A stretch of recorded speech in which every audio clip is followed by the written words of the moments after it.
Bom, boa tarde a todos os cearenses. São 1h22. Eu estou aqui na sede do Governo do Estado. Está aqui ao meu lado, próximo, o secretário Cabeto, secretário de Saúde, e o secretário Flávio Taliba, que é o secretário de Planejamento do Estado. Nós, há pouco tempo, finalizamos uma reunião que é o comitê, que é um grupo de trabalho que nós temos desde o início dessa pandemia, com os presidentes de poderes, presidente do Tribunal de Justiça, presidente da Assembleia, Ministério Público Estadual, Ministério Público Federal, o prefeito Roberto Cláudio e a equipe de saúde, onde todas as decisões a gente vem dividindo as discussões para anunciar medidas importantes para o nosso estado do Ceará. E hoje foi uma reunião para discutir um plano de retomada da economia do estado do Ceará. Esse plano, nós criamos um grupo de trabalho há mais de um mês, onde é formado por várias secretarias do governo, equipes da área da saúde, todo o setor produtivo do estado do Ceará, especialistas, onde foi construído e debatido um plano para a retomada da economia com responsabilidade, com sustentabilidade aqui no nosso estado do Ceará. Então nós vamos apresentar oficialmente hoje um resumo desse plano. Esse plano será apresentado em detalhes à sociedade cearense, será divulgado, inclusive também pela imprensa, mas dizer, antes de entrar no plano, eu gostaria de deixar muito claro à população cearense que o nosso decreto de isolamento social, ele está valendo até domingo dessa semana, o isolamento social para todo o estado do Ceará e o isolamento social rígido aqui para a capital. Então, primeiramente, quero deixar claro que eu irei renovar o decreto de isolamento social a partir de segunda-feira em todo o estado do Ceará, inclusive a partir de recomendações da Secretaria de Saúde. Nós vamos, inclusive, sugerir ou determinar que alguns municípios do interior do Ceará adotem um isolamento mais restritivo. Por que isso? Nós temos feito reuniões essa semana, eu, o secretário Cabeto e a equipe da saúde, com todos os prefeitos municipais. Fizemos da macro-região de Fortaleza, fizemos ontem da macro-região de Sobral, hoje faremos da macro-região do Cariri, e estamos definindo e discutindo ações e avaliando a evolução da transmissão do vírus aqui em todo o estado do Ceará. E o isolamento social tem sido muito importante para reduzir a velocidade de transmissão do vírus, para garantir que o estado possa ampliar os leitos hospitalares do seu sistema de saúde. Só para dar um número para vocês, já foram mais de 2.300 leitos exclusivos para atendimento da Covid em todo o estado do Ceará, em todas as regiões. Um esforço que o estado tem feito, que os profissionais de saúde têm feito aqui no nosso estado. Então, o isolamento social tem sido fundamental para salvar vidas. Essa é uma principal estratégia de reduzir e mitigar os efeitos dessa pandemia. Inclusive, o secretário Cabeto aqui, vou passar para ele, para que ele, inclusive, fale um pouco sobre a importância desse isolamento social e o que tem acontecido no Ceará e em Fortaleza nas últimas semanas. Bom, muito boa tarde, governador. Aqui, para mostrar a vocês da importância do isolamento social e mostrar a vocês o que foi conseguido no estado do Ceará. O estado do Ceará, a partir do isolamento, reduziu significativamente o número de casos. Então, não há dúvida dos benefícios do isolamento social e sua repercussão no sistema de saúde. Eu vou apresentar aqui um gráfico que é muito importante para que os senhores compreendam. Esse gráfico mostra, tem dois gráficos. O gráfico de cima, em verde, os senhores podem analisar o número de casos percentuais. E nessa linha interrompida em vermelho, os senhores verificam o início do isolamento. E dá para perceber nitidamente a redução do número de casos percentuais a partir do isolamento. Em laranja, em amarelo, nós temos a redução no fluxo de trabalho, mostrando que a redução desses fluxos tem relação direta com o número de casos documentados. No gráfico abaixo, mostra um pouco das médias de isolamento, ou do nível de isolamento obtido no estado do Ceará e no município de Fortaleza. E é muito importante para que os senhores conheçam a realidade. Outro ponto importante é a avaliação do momento como nós estamos. Então, nós avaliamos aqui nesse gráfico a questão da semana epidemiológica. Nós estamos na semana 22 e os senhores vejam da última semana, a partir da semana 20, ou seja, na semana 21, tem uma redução do número de óbitos, o que confirma essa tendência que nós temos falado, né, na redução sobre o sistema de saúde e da repercussão para a população. É a mesma coisa quando nós analisamos a cidade de Fortaleza. Nós temos aí duas curvas, uma em verde, que está relacionado ao número de casos, e em azul, o número de óbitos. Há também uma tendência significativa de redução de casos e óbitos à medida que nós nos aproximamos para a última semana. Quando a gente analisa a pressão sobre o sistema, nós entendemos que um dos marcadores mais importantes é o atendimento nas UPAs e nas nossas emergências de porta aberta. De novo, na última semana é possível verificar uma redução de aproximadamente 50% dos atendimentos das UPAs do município de Fortaleza, onde é o epicentro da nossa epidemia. Pode passar? Pronto.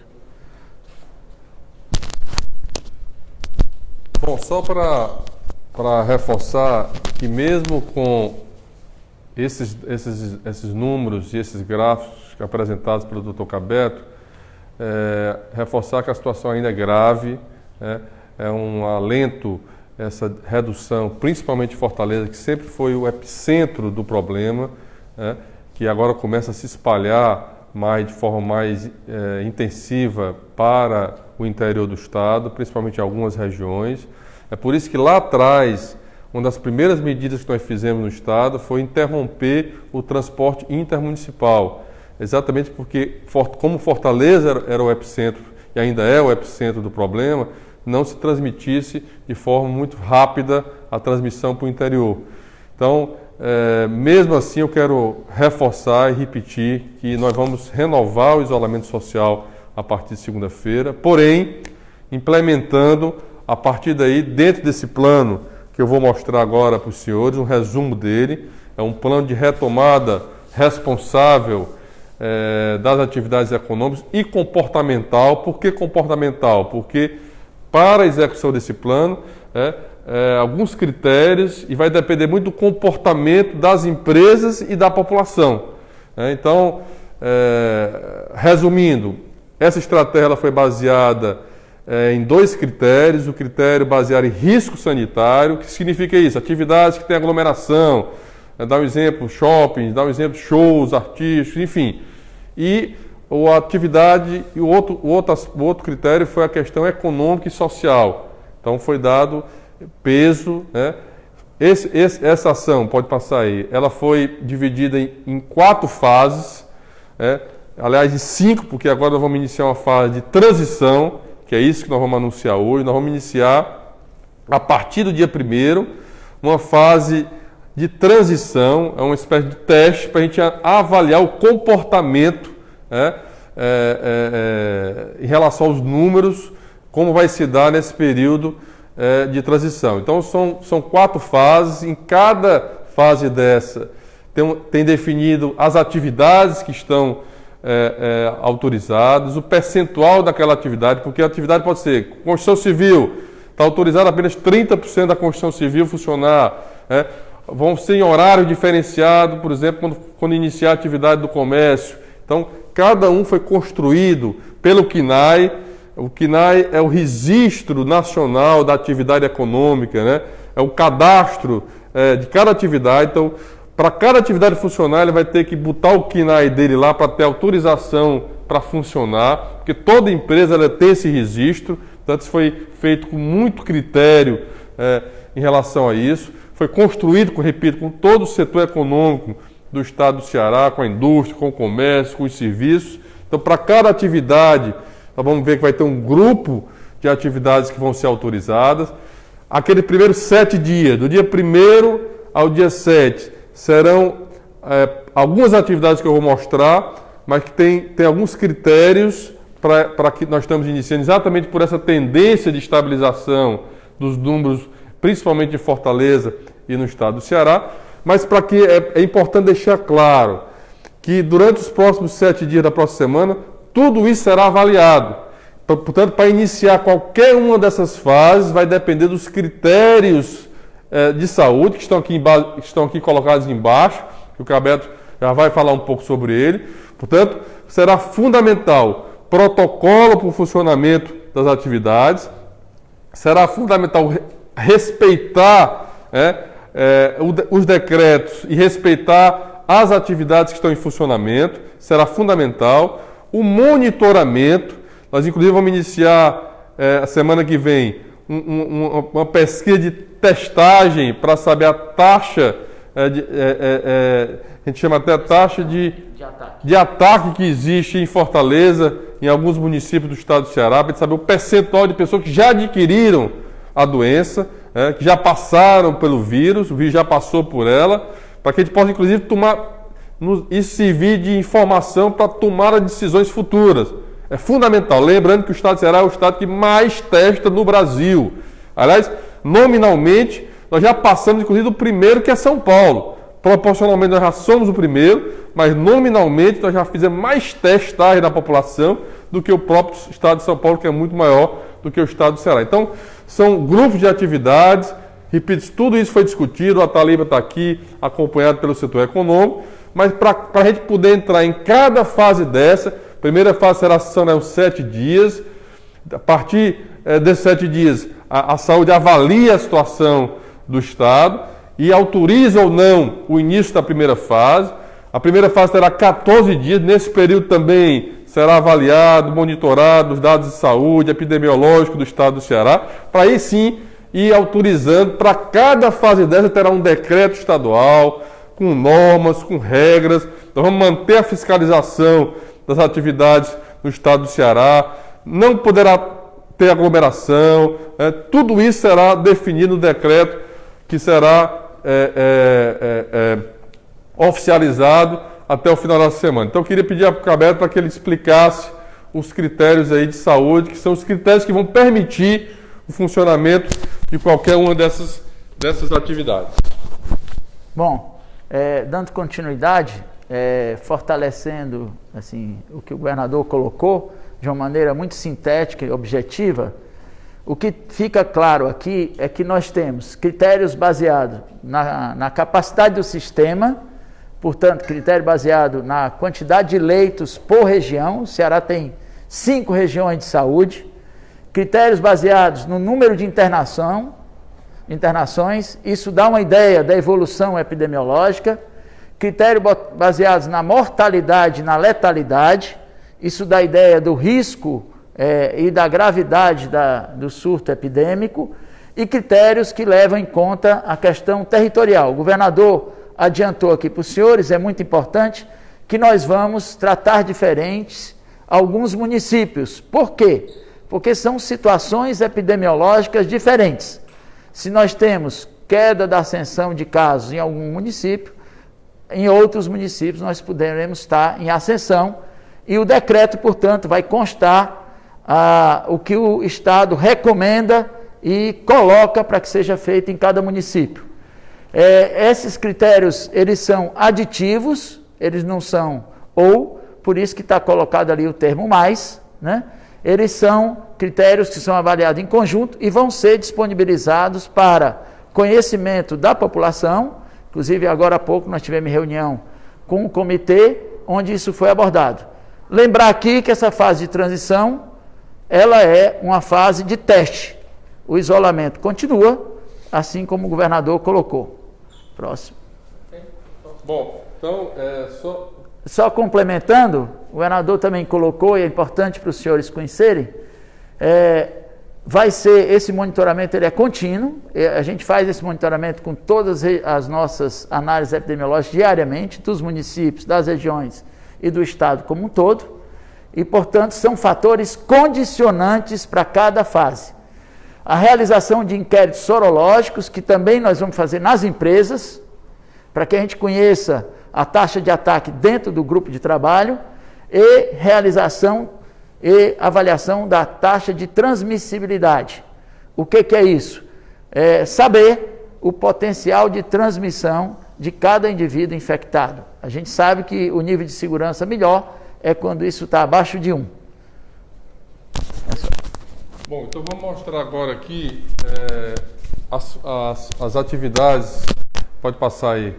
Esse vai ser detalhado melhor, mas aqui são na fase de transição, que se iniciará dia 1º, na segunda-feira, e irá até o dia 7, lembrando sempre que serão todos os dias será avaliado pela saúde. São as atividades que estarão autorizadas. Ali você vê o percentual de cada um, 30% da indústria química. Eu não vou entrar em detalhes, mas dizer aqui, destacar que em relação ao comércio, só estará autorizada a cadeia da construção civil, ali com 31%, a construção civil com obras até 100 operários, no máximo, no canteiro de obra, e também as lojas de construção civil estarão autorizadas, definir inclusive os horários de abertura. Além disso, a cadeia da saúde aqui embaixo, ou seja, óticas, qualquer produto que esteja relacionado, inclusive os escritórios e clínicas e de dentistas, de médicos, assim, estarão autorizados. Tudo que estiver na cadeia da saúde, desde a indústria ao serviço e ao comércio, e destacar também ali alguns serviços importantes também, como de higiene pessoal, como cabeleireiros, manicures, barbearias, também estarão autorizados. No mais, serão mais indústrias, atividades na área da indústria. Cada atividade dessa tem o seu detalhamento, como vocês podem ver aqui nessa coluna do lado direito, com o percentual de que está autorizado, que cada um terá que ter o CNAE, que repito, que é o cadastro nacional de cada atividade econômica que toda empresa precisa ter, e há um compromisso tanto do Ministério do Trabalho, como também do governo, das empresas, do setor, dos sindicatos, de fiscalizar e acompanhar todas essas atividades que estarão em funcionamento. Bom, eu não vou mais detalhar, mas pode passar. Aí terá as fases, na fase 1, quais são os setores da indústria, serviço e comércio que serão abertos e autorizados, e o seu percentual, com o seu detalhamento. Isso aqui é só um resumo. Depois passa para a fase 2, e depois a fase 3 e a fase 4. Então, para cada fase, nós teremos aí as atividades que serão autorizadas e o percentual das suas aberturas. Todo esse plano será apresentado oficialmente à sociedade. Nós estamos agora, a partir de agora, oficialmente entregando à população para que ela possa ter conhecimento. Nós vamos fazer algumas entrevistas, inclusive o Flávio Taliba, que está aqui comigo, que foi uma das pessoas responsáveis, que participou de toda essa discussão, fará entrevistas coletivas para dar o detalhamento desse plano. Vamos colocar no site do governo, vamos colocar também nas minhas redes sociais, na Secretaria de Saúde, para que todos possam ter conhecimento. Mas o mais importante é para que esse plano possa funcionar, para que essas fases possam acontecer, é fundamental nós respeitarmos os decretos e esse plano. Porque não adianta nada a gente começar a abrir e daqui a pouco, se os casos começam a aumentar, se a transmissão aumenta, o que é que vai acontecer? Nós vamos ter que retroceder e mais uma vez iniciar um processo mais rígido de controle aqui no estado do Ceará. Porque sempre eu tenho dito, a nossa prioridade desde o início é salvar vidas, são as pessoas. Então, a gente está apresentando esse plano, vamos iniciar esse plano, mas o resultado dele será fundamental. o compromisso e o comportamento das empresas com seus funcionários e também o comportamento da população. Vai ter horários diferentes de funcionamento, um rigoroso monitoramento, né? Vai ter um plano de protocolo, né? Funcionário para chegar na empresa vai ter que medir a temperatura, vamos fazer testagens também, amostra de teste também nos funcionários dessas empresas. Portanto, fazer tudo com muito critério, com muito rigor, para que a gente não precise retroceder nesse plano aqui no Estado do Ceará. Mas isso não depende só do governo do Estado, não depende só da Secretaria de Saúde, depende do comportamento, do compromisso. Nós queremos muito retomar a economia, o emprego, a geração de oportunidades, mas nós vamos ser rigorosos. Para cada fase dessa vai ter uma avaliação dos especialistas da saúde, vão autorizar ou não o início dessa fase, as recomendações, e para alguns municípios isso não será feito generalizado para o Estado do Ceará, uma coisa que o Cabeto aqui destacou. Nós vamos para alguns municípios, para algumas regiões, ter comportamentos diferentes, ações até mais restritivas, como tivemos aqui em Fortaleza, e dizer que, por exemplo, se você estão falando muito das escolas, as escolas estão na 4ª fase, é a última fase para a abertura das escolas, é a 4ª fase, ou seja, vai ser lá em mês de julho a abertura das fases, isso a partir de uma avaliação de cada etapa dessas que serão implementadas aqui no Estado do Ceará. Isso tem sido discutido com o prefeito Roberto Cláudio, estamos discutindo todos os dias com os prefeitos municipais, e é a Secretaria de Saúde, é a equipe de saúde que vai dar o aval, que vai fazer os relatórios. Vocês podem entrar no Integra SUS do Governo do Estado, tem todas as informações, tem os boletins epidemiológicos, por região, por município, tudo isso tem sido avaliado cientificamente pelos nossos profissionais de saúde aqui no Estado do Ceará. Eu não sei se o Cabeto quer dar mais uma palavra. Só para aproveitar e agradecer aí a possibilidade, a participação, e reforçar o que o governador colocou aí, de que isso não é uma abertura, nós vamos passar por uma fase de transição. E é preciso muita responsabilidade, porque, como o governador colocou, estão em jogo vidas, e a gente não pode retroceder, e para que não haja retrocesso é preciso haver obediência a todo o processo de restrição e de isolamento, que deve continuar na renovação do decreto, como o governador colocou. Muito obrigado. Bom, eu queria só, para encerrar, agradecer ao Ataliba, agradecer em seu nome, Ataliba, a toda a equipe da FIEC, do FEComércio, da CDL, dos representantes do setor econômico do Estado do Ceará. Essa foi uma construção coletiva, participação do Ministério Público Federal, Ministério Público Estadual, Ministério Público do Trabalho. Tudo que a gente tem feito tem sido dialogado, construído conjuntamente com todos os segmentos e setores da sociedade cearense. Mas sempre, repito, norteado a partir das orientações dos nossos especialistas na área da saúde, daqueles que conhecem a realidade epidemiológica do Estado do Ceará, que tem nos norteado a tomar decisões aqui no Estado. Nós vamos mandar agora o plano completo para toda a imprensa. É muito importante que a imprensa divulgue esse plano, que é um plano que será feito de forma responsável, por fases, por etapas. Não há prazo para nenhuma dessas etapas iniciarem, só há prazo para essa primeira etapa de transição, e todas as fases vai depender do resultado da avaliação dessa primeira fase de transição, que se iniciará dia 1º de junho. Quero encerrar lembrando para que as pessoas possam abrir o seu aplicativo. Você pode ir lá na loja da Apple, ou também pelo Android, abrir o aplicativo. Esse aplicativo nos permite conversar com o profissional de saúde, ter as unidades de saúde nas suas mãos mais próximas, também conversar com profissionais na área da saúde mental, e proteger. O app Ceará é uma ferramenta digital importante, que será a ferramenta para todos os serviços digitais do governo do Estado do Ceará. E estamos iniciando com a área da saúde, por conta desse momento de pandemia aqui no Estado do Ceará. Um abraço, obrigado Dr. Cabeto, agradecer em seu nome todos os profissionais de saúde que têm se dedicado a trabalhar, a salvar vidas no estado do Ceará. Obrigado a Taliba, em nome de todo o setor econômico. Tem sido uma grande preocupação nossa, a preocupação com o emprego, com o trabalho das pessoas. E agradecer a você pela compreensão. Dizer que todo o esforço que a gente tem feito é para salvar vidas, é para mitigar os efeitos dessa pandemia. E não tenho dúvida que vamos sair, vamos fazer essa travessia e o Ceará sairá cada vez mais forte, unido, né, mas prioritariamente pensando nas pessoas. Um abraço e uma boa tarde.